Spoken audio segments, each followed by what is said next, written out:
all started for me really.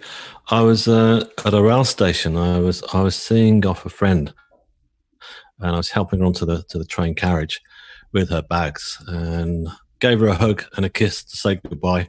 Mhm. And at that point, we both heard the emergency buzzers go off for the doors to close, and so Mhm. I stepped back. But as I did step back, the bottom part of my coat got trapped in the doors as they slammed to, and I couldn't pull it free. I tried everything. I tugged as hard as I could, um, but to no avail. So I looked round for a guard on the platform, but there wasn't anybody there. There was no guard at all. In fact, there was just one other guy who was also seeing off his girlfriend or whatever, and that was it. I started banging on the side of the windows Mhm. because the doors were not going to open, hoping that somebody might run through, an official or what have you, but that wasn't to be. I just heard the engines rev up, and I remember I looked into the eyes of my friend Anna, who I was seeing off, and we just knew at that point that this could be it. I could tell in her eyes, and there was fear looking straight at me, and I just thought, "This is it. I'm going to die." And the train pulled out at tremendous speed. You don't realize just how fast the train pulls out of a station when you sat there on your mobile or whatever as they pull out. You're not really bothered, are you? But they Mhm. really do. The gears were shifting one after another. And eventually I lost my footing, and I got dragged along the platform, and I was pulled between the space of the platform edge and the speeding train itself. And I was just sucked right in to this kind of like what felt like a big dark sort of machine, like a very violent experience. I was just literally tossed around from pillar to post, and Mhm. thrashed around violently. And I eventually found myself lying between the tracks, and the train was still continuing on. It was a long train. uh, I just figured, wow, it's not over yet. So I just figured the best thing to do, because I was in survival mode, was just to keep my face right down into the gravel. And I Mhm. could smell the oil and the diesel, and it was just horrific. And then eventually the train passed on, and there I was lying on the track in absolute shock. And I couldn't believe really that I'd survived it. I just felt all the way through that this was it. I was going to die. I don't know how they got me off that track and into Mhm. the ambulance, but they did eventually. And I remember the doctor in the back of the ambulance said, "Look, there's a hospital around the corner where we've just come from. That's why we're here so quick. But the one that's going to save you is quite a drive. Can you hang on?" I said, "Yeah, let's go." So I Mhm. remember the siren going on, and we just took off like a rocket down the highway. Mhm. And we arrived in the hospital, and it was just like a team of medics and surgeons and nurses all waiting for me, Mhm. basically. So they Mhm. took me straight into the bay and got to work on me. I was losing a lot of blood by this point, I remember, and Mhm. it was pretty scary because I couldn't understand what they were talking about, obviously. And Right. I could tell they sounded pretty frantic. And I was there for some time, and then my family arrived. And so that was kind of weird, because I wasn't expecting to see them at all. And Mhm. the surgeon, who was already got to know me by then or introduced himself, said, "Look, your family are here. Could you handle seeing them?" I said, "Yeah, send them through." So they came in, and of course, my mum was in tears and completely distraught. And Anna, who I was seeing off the train, was there as well. The police had grabbed her from the next station and got her in a cab and pulled her over to the. She was in complete shock. So I said, "Look, I need to speak to her. We've just been through this almighty ordeal together, and it's just like I had to connect with her before they took me into surgery." So she came over, and I said, "Look, are you okay?" And she just stood there. She was just going, her head was going from side to side. She said, I, I can't believe you're alive. Mhm. So I said, "Yeah, I'm alive." And so it was at that point that I left my body. So I left all the trauma and the pain, that I'd just been through and was still in the hospital itself. And I went from that place into a really peaceful sort of what seemed like a darkened room. But when I say darkened, I don't mean like a foreboding darkness. It was like a very comforting darkness. And I just lay there, and I just thought, where am I? And I looked around, and what I first saw were these like they were like these pulsating colours of light that were almost welcoming me, you know, and they were just kind of also calming me down. They were just slowly pulsating, and they were all different colours of almost like crystals, I guess, you know, and just like ambers and greens and stuff, and very earthy sort of colours. And then I kind of looked around me and I looked down and I noticed that I was no longer lying on a hospital trolley, but I was on a huge slate rock. It was like a big medieval sort of stone altar, you know, that you Yeah. see in these movies and stuff. And but it felt very comfortable to lie on, and yeah, and I thought this is really great. And I figured that I was dead. I thought, okay, I clearly didn't make it because I didn't know whether I was going to survive still. And I thought, I've died, and this is it. I'm on to the next stage. But I didn't resist it. I didn't sort of say, right, oh, you know, panic and want to come back, as some people do, from what I've since read about or heard Hmm. about. Um, it's not like I wanted to die, but after what I'd just been through, it was just great to be Hmm. at peace, just lying there in this Hmm. beautiful place and feeling no more pain. All the pain had gone, you know. And I just laid my head back, and it was at that point I looked up, and there were like three grids of white light, very symmetrical grids that were like closing in on me. And I looked into those grids, and there was like this very strong, pure white light that was just shining into my eyes. And I say it was bright, but I couldn't take my gaze away from it. It's not like if I looked into an electric light now or sunlight, I wouldn't be able to do it and hold that gaze. Whereas this, I could and wanted to.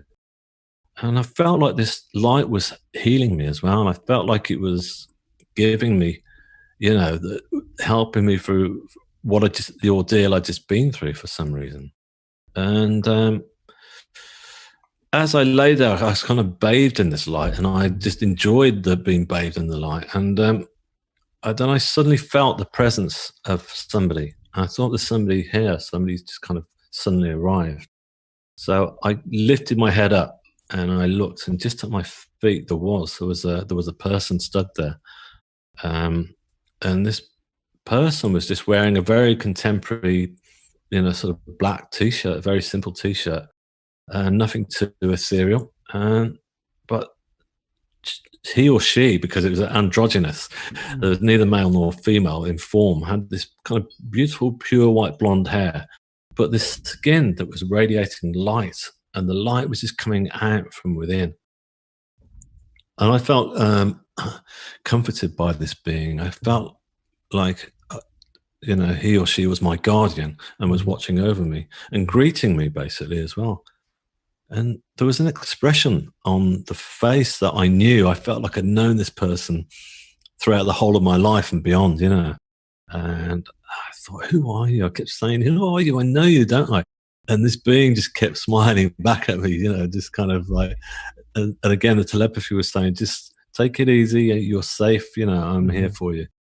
So that was beautiful. And I thought I wanted to check down and look at my body to see I'd seen how distressed it had been and how ripped up it was. And I looked down, and all my wounds were completely healed. You know, I was no longer clothed, but I was just covered in this kind of blue sort of satin silk sheet, which felt very cooling and calm over me.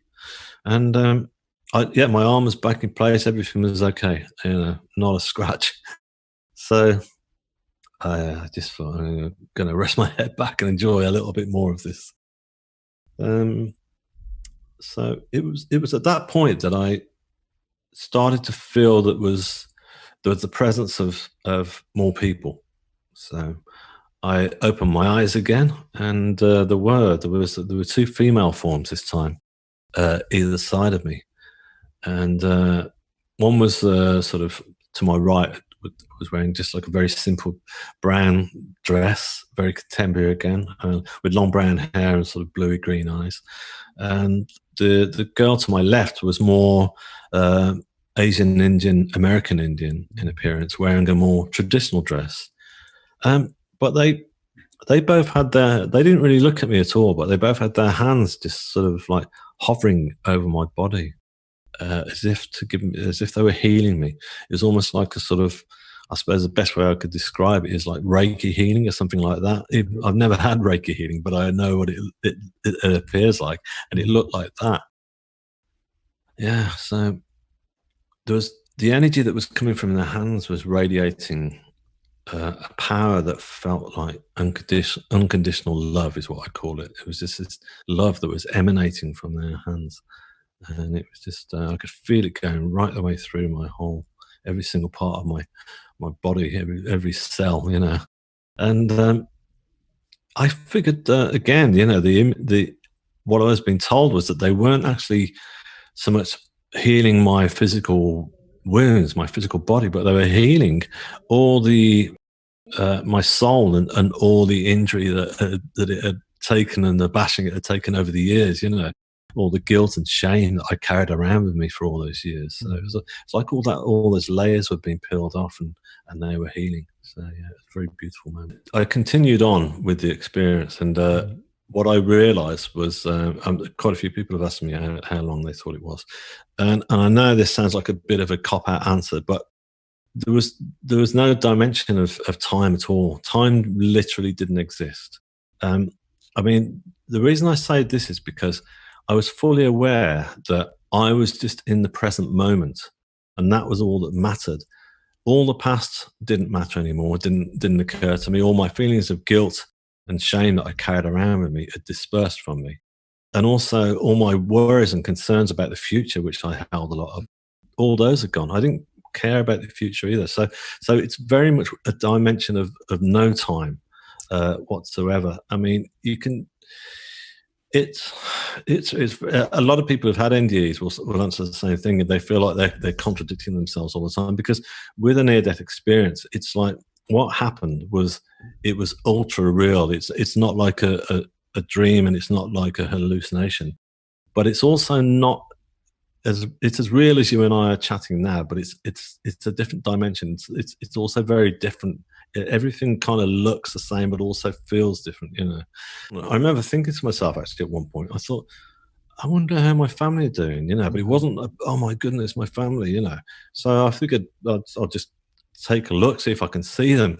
So I thought I'd lift my head and look over the edge of this huge rock that was lying on. And I looked over, but I didn't actually see them. But what I did see was this remarkable, beautiful, awesome sight. It was like a huge sort of curve of stars, like a waterfall of stars, if you like, the size of Niagara. And there's millions of stars sparkling, and there was like shooting stars just falling through the middle. And I thought, wow, this is awesome, you know. And then I looked, and the further I looked, I felt that I was going through from one galaxy into another. And the further I looked, was suddenly seeing colors that were in other parts of the universe. So I knew then I wasn't in a small darkened space, but I was actually in the universe itself, which was really kind of quite a powerful feeling and a realization. Yeah.